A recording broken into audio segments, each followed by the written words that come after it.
I think it's just an attitude of not letting things beat you, regardless of what that be, whether it be an opponent at sport, whether it be an illness that you get. My grandfather, God rest him, learned a lot of life lessons from him, but he had a saying that you may lose, but you're never beaten. Welcome to the When We Are Brave podcast, a podcast sharing inspirational stories and conversations, plus tips and tricks on living your best and bravest life. I'm your host, Tiffany Johnson, author of Brave Enough Now, keynote speaker, and your host of the When We Are Brave podcast. Thank you so much for tuning in to When We Are Brave. I know that together we are going to live our best and bravest life. Good morning and welcome to the When We Are Brave podcast. I'm so excited to be sharing with you a fabulous interview with Jack Fitzpatrick. Jack has played professionally in the Australian Football League for the Melbourne Demons for 6 years and the Hawthorn Hawks for 2 years, retiring due to concussion in 2017. Jack has lived with chronic fatigue as a young boy and lives with type 1 diabetes and was diagnosed at the age of 21 in the midst of his professional football career. He is currently a radio host on SEN. His show, Off the Field, is on Sunday mornings and is also available on the SEN app and on Apple Podcasts. He is assistant coach for the Western Bulldogs Australian Football League women's team and is also an ambassador for Diabetes Victoria, Australia. Welcome to the When We Are Brave podcast, Jack. Thank you so much for having me on. It's great that I was able to interview you on the Diabetes Vic podcast not long ago. And, yes. Now you're the one asking the questions. So how the tables have turned, I would say in the movies. Yes, indeed. So for you out there, I just would love, Jack, for you to tell us a bit about your incredible life. It's pretty tough to sum up if you want to include all of it. As you said, I sort of, grew up a kid in Australia loving sport, and at the age of 5, I got glandular fever, and as a result of that, ended up developing chronic fatigue syndrome. From that, it was probably a bit of a battle at times throughout my, probably the next 10 years in particular.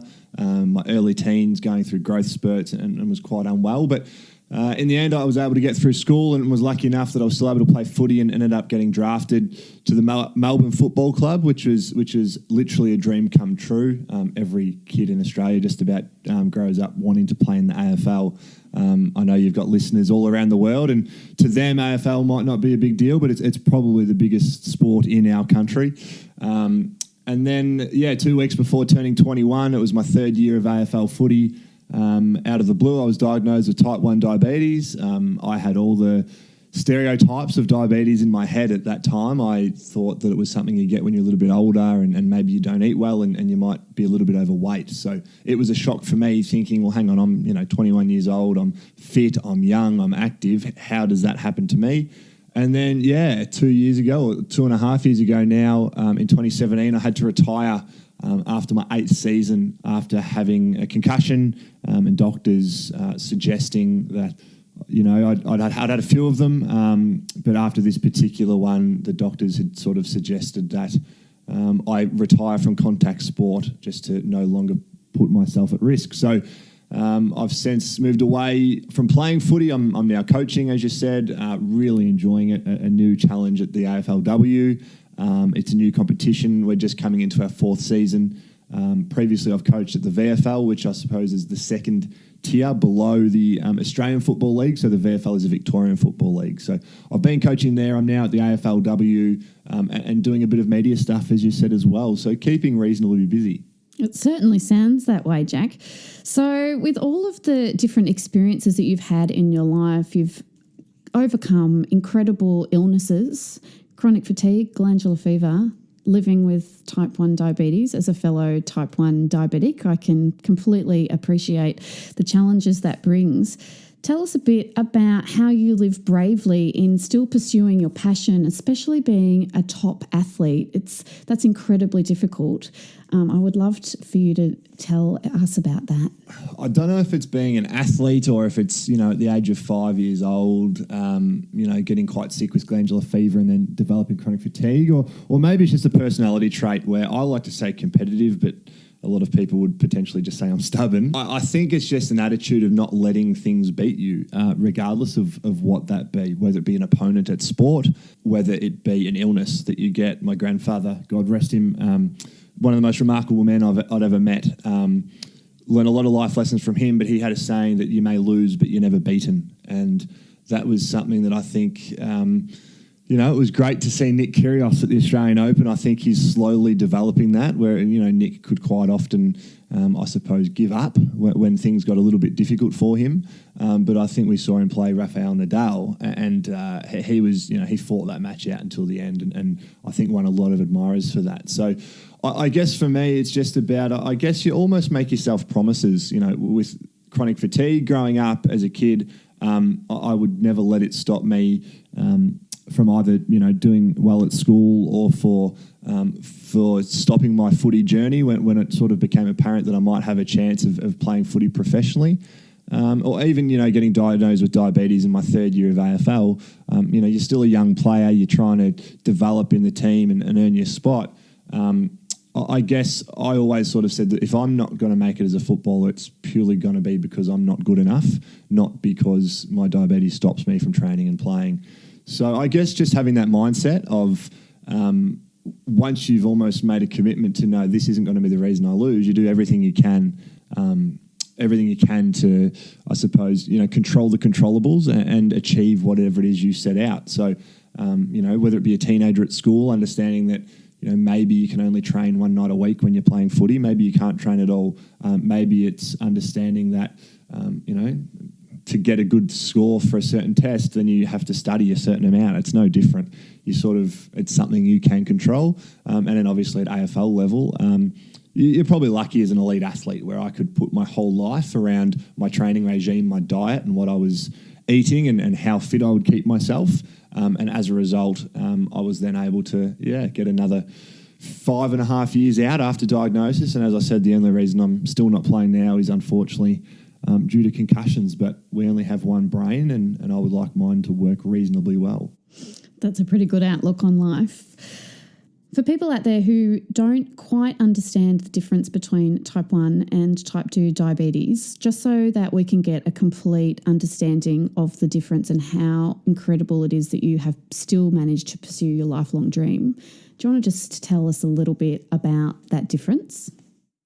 As I said before about the stereotypes of diabetes, I think all of those stereotypes that we see, they come from type 2, I would say. And type 2, look, I don't have it, so my understanding of it probably isn't as strong as type 1, but it is a bit more of a lifestyle thing. There are some who sort of are predisposed to it genetically and are more likely to get it, but it's pretty controllable. If you're eating the right foods, if you keep yourself fit, type 2 diabetes shouldn't be too much of an issue to you. And I guess that is, as I said, the stereotype where people are generally a little bit older, they might be a bit overweight, they're not as active as they should be, they don't eat the right foods. Type 1 diabetes is, it almost has a nickname at times, juvenile diabetes, as you know, but that's quite funny because neither of us that's fitting for. We're both 21 when we got diabetes. Correct. Happy 21st, welcome to adulthood, have diabetes. That's life's present to you. It often is amongst children and you get diagnosed when you are younger. Effectively, for want of a better way of putting it, your pancreas effectively attacks itself and stops working and therefore no longer produces insulin. So insulin, again, the easiest way to describe it, it is it's a part of your body where if you ingest sugar / carbohydrates, whilst you're ingesting them, insulin is what actually means your body will take that sugar. So without that, it's just floating around your blood and you have excessive sugar in your blood. So that's probably the easiest way to describe it, I guess. From there, I 4 injections a day, main meals and before bed, continually testing your levels. But again, I also have a bit of an outlook that, I got diabetes 2 weeks before I turned 21. Did I want it? No. Is it ideal? No. But I've got it. So deal with it in the best way you can. Control the things you can control in terms of what you're eating and putting into your body and all that kind of stuff. And the reality is there are people out there much worse off than I am. So if that's as bad as it gets for me, and touch wood it is, I consider myself pretty lucky because, you know, I've played footy with guys who've got skin cancer at times or whatever it might be. You know, there are guys I've been to school with who are no longer with us due to certain things. So if I'm lucky enough that diabetes is as bad as it gets, then, you know, I haven't got it too bad. And that also sounds like something that your grandfather, probably his values have really instilled in you throughout your growing up. Absolutely. He's, as I said, you know, I've been pretty lucky with all my grandparents, you know, but Pop in particular, he was one of 13 from the country. That they grew up, they were poor, they had nothing. So just like he was one of the happiest and kindest and most giving guys I've ever met. And yeah, his, you know, attitude was, you know, be thankful for what you've got, I think. Gratitude. Very much so. And we were lucky enough at the Hawthorn Footy Club to do a bit of stuff. And I know a lot of footy clubs and sports clubs are doing stuff with the Resilience Project. So Hugh Van Cuylenberg, not sure if you've heard of him, but he's got a book out and he does a lot of talks and stuff. And basically he studies gratitude and mindfulness and those kinds of things on the back of a cricket trip he went to India, I think it was, real up north where, you know, poverty-stricken and whatever else. And these kids had nothing, quite literally nothing, and they're all happy and bouncing up and down and over the moon. And back here in Melbourne, in the, you know, reasonably leafy eastern suburbs, his sister developed an eating disorder, and he was trying to work out, well, how can my sister, who's grown up in Melbourne in a life of effectively privilege, I guess, you know, an attractive young woman, develop an eating disorder from, you know, effectively not being happy enough with herself, a mental illness, versus seeing these kids who have nothing but they're also happy. But what do they have that we don't back in Australia? So that's sort of the basis of his studies. And yeah, I know that he does a lot of stuff around gratitude. I'm a big believer in gratitude. When I wake up in the morning, I wake up and my feet are dancing. Right, dancer. A little dancer, and that's how I know that the day has begun. And as soon as I feel my feet doing this little wiggle that they do, I instantly think of 5 grateful things. That's my first thing that I do every single day. And each day it's different. I won't lie. Sometimes I'm just very grateful to have my bed. Yeah. Oh, don't worry. We all are. Yeah. And I really feel that that's an incredibly powerful part of our life, to be grateful. Again, yeah, it's a mindset thing, effectively. It's setting you on the looking at 5 things that you're happy for rather than working out, geez, today I've got this and I don't really want to do it. That's right. Focus on the stuff that you're really happy you've got. Yeah, 100%. So tell me, Jack, how do you overcome your fear and how do you live bravely through that? Fear it's an interesting topic, isn't it? I mean, and being brave, there are different forms of it. You know, I have no issue with things like needles and giving myself injections and I guess having to be quite stringent with what I'm eating and how strict I am with my lifestyle. But, you know, get me to go up to the Eureka Tower and stand on that glass deck and look below. I couldn't do it. I'm scared of heights. So, you know, maybe some would say that's not very brave. I guess it probably comes back to controlling what you can control and just doing what you can to overcome it. I have a lot of people who say, geez, I couldn't give myself a needle. I'm shocking with needles. Not to over-dramatize it, but I'm pretty sure that pretty much anyone could do it if it means they're not going to die. So, you know, that's effectively what it is for us. Whilst I said diabetes is pretty manageable and I'm quite lucky in a sense that if that's as bad as I get, you know, then I'm pretty happy with that. But the reality with it is that, you know, we could quite easily die with poor management and have a lot of serious complications. So knowing that that's at the end of the tunnel or the end of the journey, if you don't potentially follow it so well, then I think it's a pretty good reason to continue being brave, as you say. And again, like, you know, as I said, without over-dramatising it, just 2 weeks before 21, I could quite easily have died. And undoubtedly, you know, only 100 years ago, insulin wasn't even a thing yet. So both of us could quite easily no longer be here. So I'm just quite, you know, life's a gift and it's great to be around and I love it. I wake up and you know, sometimes I probably could be a bit more thankful when I'm in a bit of a crappy mood and whatever else. But, you know, generally life's pretty good and I'm lucky to be here. So make the most of it and do what you can to stay alive. I can completely relate to everything you've just said. I think that when you do come very close to death, it totally changes your outlook on life. It does. I mean, I've always been a pretty happy-go-lucky, relaxed, easygoing type person. But determined, stubborn. Determined and stubborn. And I think maybe that helps a bit in the fact that maybe just by nature I've been able to take things in my stride a little bit and not let them affect me and get to me too much. And then I think that sort of inner determined and there's a bit of self-confidence and determination and refusal to lose. That probably, it all combines. That actually works quite well. A lot of people who don't know me so well will say that I actually don't care and I'm not competitive at all.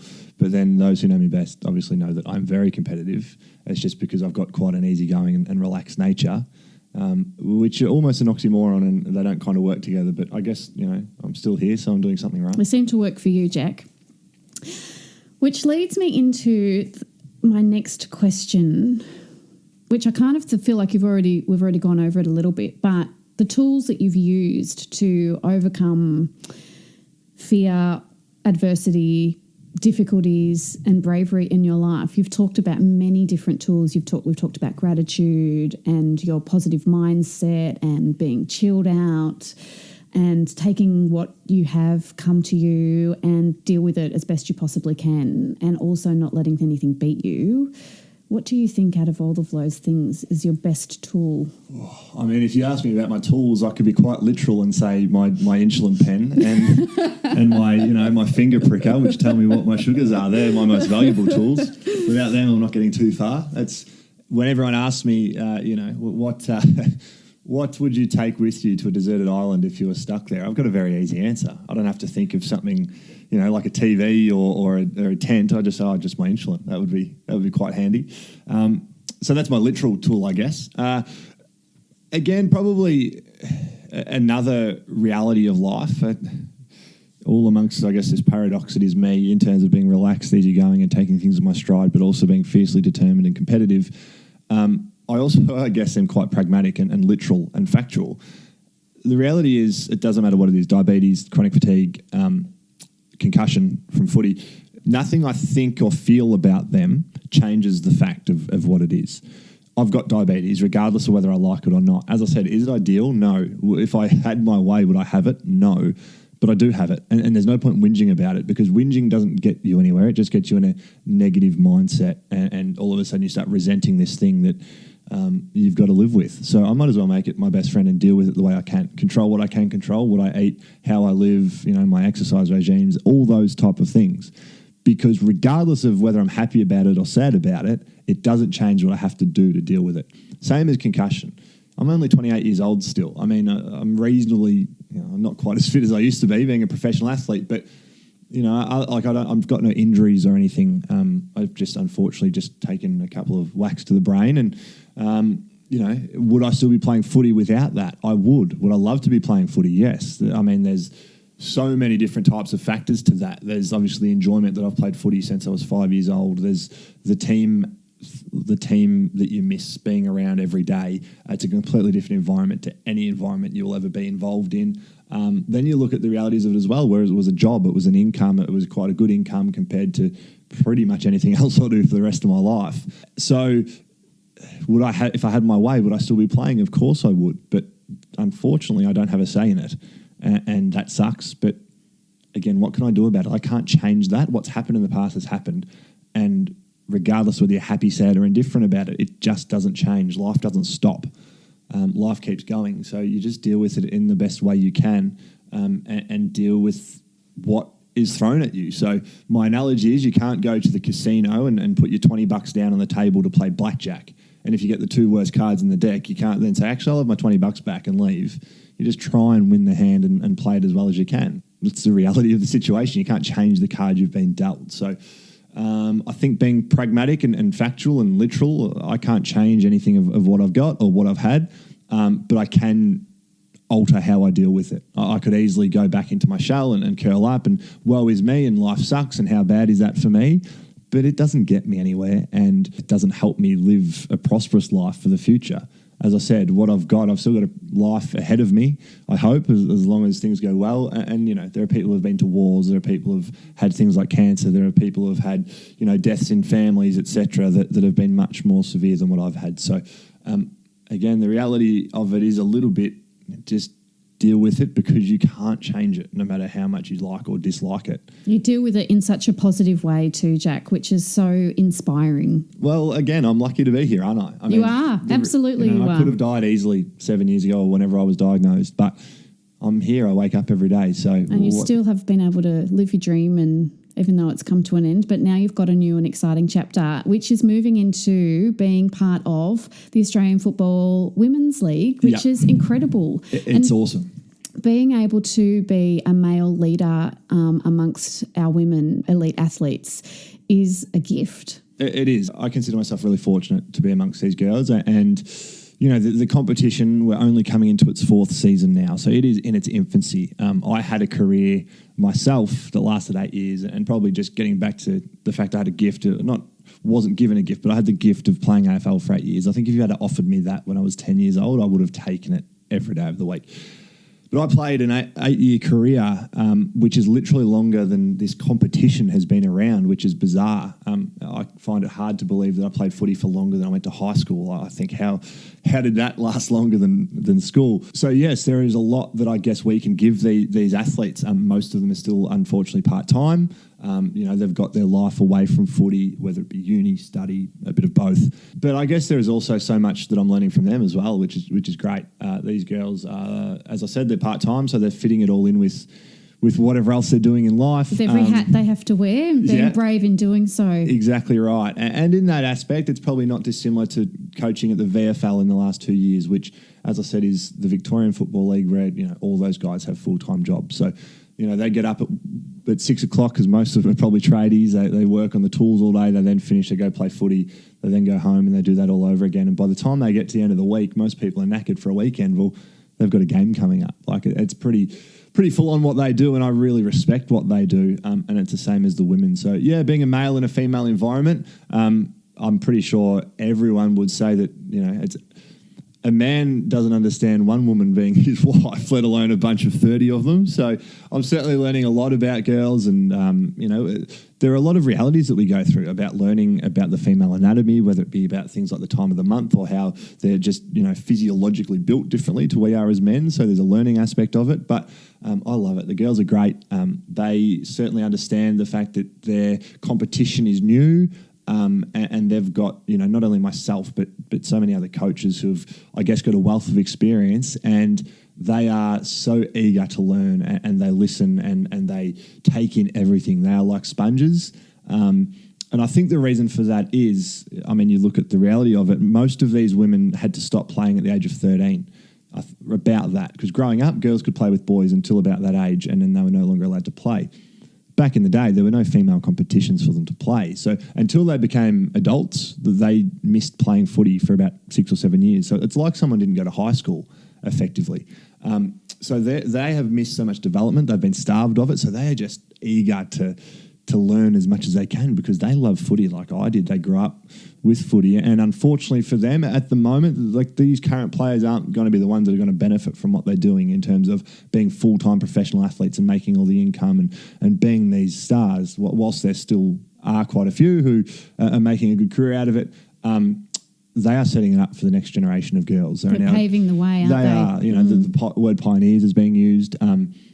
And there are girls across Australia now can grow up and they love footy. Not only do they have their male idols, but they've got female idols they can grow up and aspire to be. But now there are junior female competitions everywhere. So these girls that I just spoke about who at the age of 13 had to stop playing footy, now they're playing the whole way through.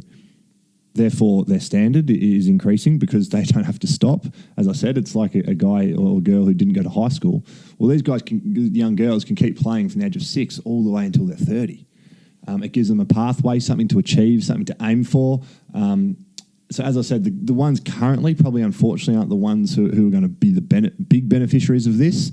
But what they're setting up for not only footy, but just our culture and culture in Australia, getting young women involved in sport, getting people involved in sport is a great thing. So. Absolutely. It's 100% a very important part of our life to be fit and healthy, and being in a team is such a rewarding experience. Absolutely. Having you on our show today, Jack, has been such an inspiration, such an eye-opener, so much motivation for so many different people out there doing so many different things, whether you're an elite athlete, whether you're playing sport in your local community area or whether you're just trying to work out what your next steps are in life and how you're going to overcome that next part of your journey. I think that Jack has given us an incredible amount of positivity, insight into a fantastic mindset. And it's just been an absolute pleasure to have you here on the show today, Jack. So thank you so much for coming in. Thank you for having me on, and it's been great to share my life, which I guess, as you say, is an interesting story for some. I mean, again, for me, being the reality of it is it's just my life and I live it. So obviously more than happy to talk about it. I know it better than anyone else. So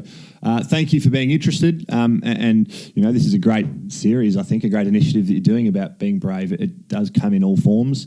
You and I obviously have a very strong connection with the type 1 diabetes. And I think, when people with diabetes meet others who have it, they almost just click immediately because they understand what they're going through. But there are many different forms. It might be being the pioneering woman, the first CEO of a workplace, or whatever it might be. It might be a man going to work with women. It could be anything. It could be overcoming your fear of heights, which I'm still trying to get across. So I'm 2 meters tall. That's enough for me. I don't need to be any taller. No, thank you very much for having me on. I appreciate it. It's been great to have a chat. Awesome. Thank you so much. Until next time. Wow, how amazing is Jack? He is such an inspiration. As a type 1 diabetic, I actually don't know how he has managed to be an elite athlete. I just can't imagine doing it. And I know the struggles that I have in my daily life as a type 1 diabetic. I know how hard it was to have my children. I know how hard it is when I'm sick. I know the complications that come with type 1 diabetes, and it is tough. So I completely take my hat off to him in how he has achieved his dreams. His mindset is an inspiration. And I really hope that you got as much as I did out of my conversation with Jack today. So if you've enjoyed this conversation, subscribe to the When We Are Brave podcast. I would love it if you could leave a review. Reviews help shows get the word out. So please tell your friends and family about When We Are Brave so they too can grab some inspiration and tips and tricks on living their best and bravest life. You can find out more about me on my website, tiffanyjohnson.com.au.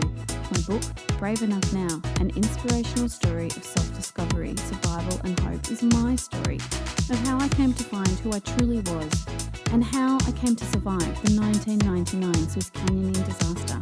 It's available now on Amazon and soon to come out as an audiobook. I'm so excited. And don't forget to download your free mini guided journal. It just might be the thing that helps you to live your best and bravest life. You can head over to my website, tiffanyjohnson.com.au, and download your free copy today. You'll also find a whole bunch of tips and tricks on my blog post on how you can live your best and bravest life.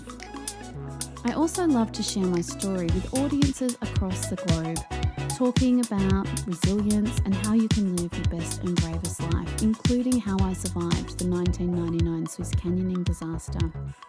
You can connect with me on Instagram, Facebook, Twitter or LinkedIn, or send me an email. I'd love to connect with you. So head over to my website, tiffanyjohnson.com.au. So my friends, be brave. Until next time, and live your best and